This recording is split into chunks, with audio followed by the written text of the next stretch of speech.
ఓం శుభంకర్యే నమః.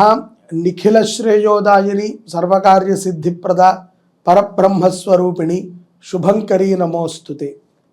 వక్రతుండ మహాకాయ సూర్యకోటి సమప్రభ నిర్విఘ్నం కురు మే దేవ సర్వకార్యేషు సర్వదా. ఆదిత్యాయ చ సోమాయ మంగళాయ బుధాయ చ గురుశుక్రః శనిభ్యశ్చ రాహవే కేతవే నమః.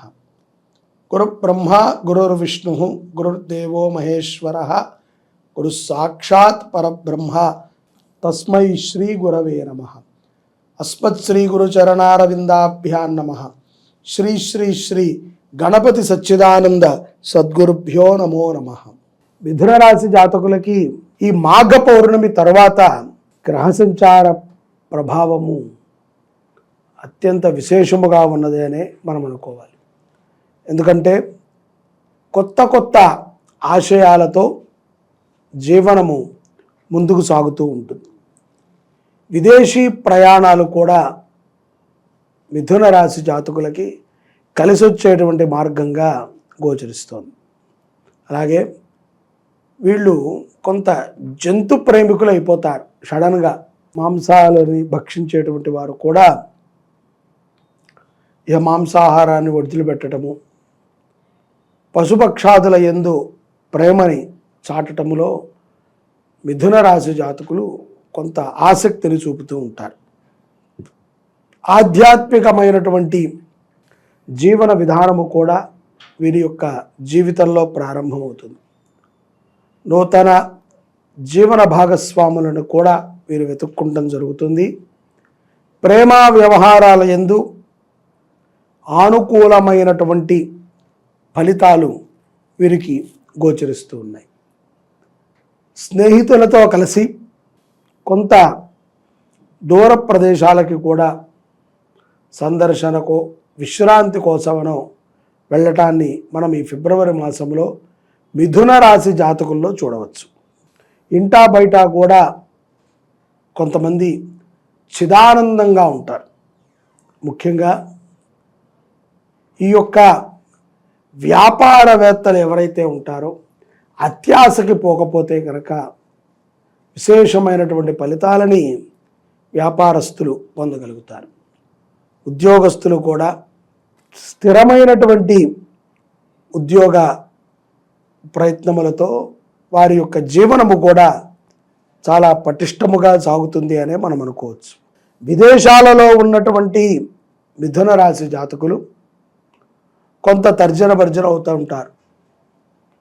ప్రభుత్వం మారటమే కానీ కొత్త అవకాశాలు వస్తాయా, ఎటువంటి విధంగా ఇక్కడ వాళ్ళు ఉంటారు, తోటి వ్యక్తులతో మనం ఎలా ఉండాలి, కొన్ని ఎదురు దెబ్బలు మిథున రాశి జాతకులకి తగలటం ద్వారా కొంత వారి యొక్క విధానంలో నడవడికలో మార్పుని మనం గమనించవచ్చు.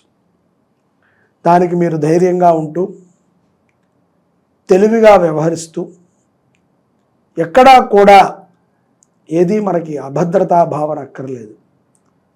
పెద్దలు కుదిర్చిన వివాహమైన, ప్రేమ వ్యవహారమైన, వివాహమైన ఇదంతా కూడా ఒకళ్ళ అండర్స్టాండింగ్ ద్వారా జరిగింది. బలవంతంగా జరిగినటువంటి వివాహాలు అయితే కాకుండా మనము తొందరపాటుతో ఏ నిర్ణయాన్ని కూడా తీసుకోకూడదు. 1-2 సార్లు అవకాశాన్ని ఇవ్వాలి. ఒక ఖరీదైన వస్తువుని మనం కొన్నప్పుడు అది మనకి నచ్చినా నచ్చకపోయినా దాని మీద ఉంది నో ఎక్స్చేంజ్ అని. మనము దాన్ని ఎక్స్చేంజ్ చేయడానికి అవకాశం లేనప్పుడు దాన్ని మనం పడేస్తే మనము సంపాదించుకున్న దాని మీద గౌరవం లేనట్టే, ఆ లక్ష్మీ అమ్మవారి మీద గౌరవం లేనట్టే. కాబట్టి దాన్ని మనం ఏదో ఒక రకంగా అడ్జస్ట్ చేసి వాడాల్సింది. అటువంటి స్వభావం కలిగి ఉండాలి మనకి. తప్పదు. ఎంతో కష్టపడి ఎంతోమందిని కాదని తల్లిదండ్రులు మనకి వివాహం చేసినప్పుడు దాన్ని నిలబెట్టుకోవాల్సిన బాధ్యత మనదే. ఎటువంటి తొందరపాటు నిర్ణయాలను తీసుకుంటాం కానీ మనకి మనము త్యాగం చేసుకోవటం కానీ మంచిది కాదు. బతిమిలాడో బామాలో భయపెట్టో ఏదో ఒకటి చేసి ఆ వస్తువుని మనం వాడగలిగితే మనం విజయం పొందినట్టు. ప్రతి దాంట్లో ఏదో ఒక లోపం ఉండటం సర్వసాధారణం. కాబట్టి వివాహమైనటువంటి వ్యక్తులు ప్రతి ఒక్కరూ కూడా మిథున రాశి జాతకులు ఈ ఫిబ్రవరి మాసంలో భార్య చెప్పినట్టుగా వినటం, భర్త చెప్పినట్టుగా వినటం అనేటువంటిది చాలా సత్ఫలితాలను ఇస్తుంది, మీ కుటుంబాలను నిలబెడుతుంది. మీ మధ్యలోకి ఎవరిని రానివ్వకండి. ఎవరో తల్లిదండ్రులు అత్తమామలు చెప్పారంటే అర్థం ఎక్కడెక్కడ నుంచో వచ్చేటువంటి వాళ్ళు ఎవరెవరో ఏదేదో సందర్భాల్లో వాళ్ళు చెప్పారు, వదిలేవే, వద్దండి, పెట్టేసుకోకండి, తీసేయండి. చెప్పేవాడిదేముంది, వంత చెప్తాడు. మన బుద్ధి మనకి పనిచేయాలి. కాబట్టి చెప్పుడు మాటలు వినకపోతే చాలా బాగుంటుంది అని నా అభిప్రాయం మిథున రాశి వారికి. అలాగే ఆనుకూలమైనటువంటి పనులను మాత్రమే చేయండి. మీకు మించినటువంటి బరువుని ఎత్తటము, మీకు మించినటువంటి కష్టాన్ని మీరు చేయటము మంచిది కాదు. మీకు చేత కానిది, మీ వల్ల కానిది తప్పనిసరిగా మీరు సభాముఖంగా అందరికీ చెప్పి, మన వల్ల కాదు అనుకోండి, కాదు అంతే, ఏదో ఒకటి చేద్దాంలే, ఎక్కడ అంత మనము చేయక్కర్లా. రిస్క్ చేసి ఎదుట వాడికి ఆనందాన్ని ఇవ్వాల్సిన అవసరం లేదు. అది ఎవరికైనా సరే. మీ గురువులు కూడా మిమ్మల్ని రిస్క్ చేసి చేయమని అంటారు, ప్రయత్నం చేయి, సాధన చేయి అంటారు. కాబట్టి రిస్క్ చేసి ఏ పనుల్ని మిథున రాశి వారు చేయకండి. ఈ మాఘ పౌర్ణమి తర్వాత ఇంట్లో శుభకార్యాలు వేగం అందుకుంటాయి.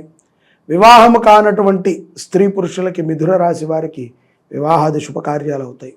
కొత్త కొత్త అవకాశాలు ఉద్యోగంలో కానీ వ్యాపారముల్లో కానీ కలిగేటువంటి సందర్భాలు స్పష్టంగా గోచరిస్తున్నాయి.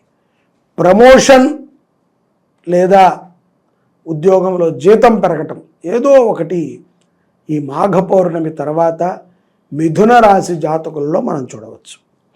విదేశీ ప్రయాణాలు లాభసాటిగా ఉంటాయి కొంతమందికి.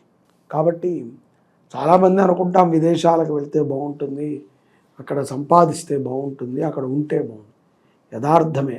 కానీ స్వదేశంలో కర్మభూమిలో బతకాలి, ఇక్కడ ఉండాలి అంటే ఇక్కడ యోగం ఉండాలి వాడికి.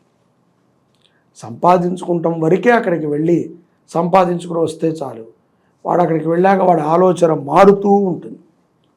కాబట్టి కుటుంబ బాధ్యతని కూడా విదేశాలలో ఉన్నటువంటి మిథున రాశి వారు తీసుకుని, ఇక్కడ తమ్ముడు బాలేడు, అక్క బాలేదు, చెల్లెలు బాలేదు, అన్నయ్య బాలేడు, సహకరించాలి, తప్పదు.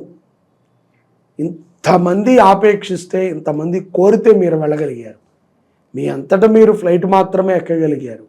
కానీ వీళ్ళందరి యొక్క సహకారం, ఇక్కడ మీ అమ్మని చూసుకునేవాళ్ళు, మీ తమ్ముడిని చూసుకునేవాళ్ళు, నీ భార్య పిల్లలు వాళ్ళ కుటుంబాన్ని చూసుకునేవాళ్ళు, ఇంతమంది ఇక్కడ నీ కోసం ఉన్నారు. నీ భార్య కుటుంబం కానీ నీ కుటుంబాన్ని కానీ సంరక్షించుకుంటూ ఉన్నారు. కాబట్టి ఇక్కడ వాళ్ళ యోగ్యతలు కూడా మీరు బాధ్యత తీసుకొని చూడటం అనేటువంటిది ఉపయుక్తమైనటువంటి విషయం. విద్యార్థులు కూడా పరీక్షాకాలం కోసమై వేచి ఉన్నారు. చక్కగా విద్యాబుద్ధుల మీద శ్రద్ధని పెట్టండి. ఈ యొక్క మిథున రాశి జాతకులు ఫిబ్రవరి నెలలో రాజశ్యామల అమ్మవారిని ధ్యానించటము, విద్యార్థులైతే కనుక రాజశ్యామల అమ్మవారి అష్టోత్తరాన్ని పఠించటము ద్వారా విజయవంతమైనటువంటి జీవనాన్ని అనుభవిస్తారు. విదేశాలలో ఉన్నటువంటి వారు ఈ యొక్క ఫిబ్రవరి మాసంలో మంగళవారము లేదా శనివారం రోజున అన్నదానము చేయండి మీ పేరు మీద. అలాగే రావి చెట్లని కుదిరితే కనుక నాటండి. అద్భుతమైనటువంటి ఫలితాలని మిథున రాశి జాతకులు పొందుతారు. సర్వే జనాః సుఖినో భవంతు. శ్రీ శుభంకర్యై నమః.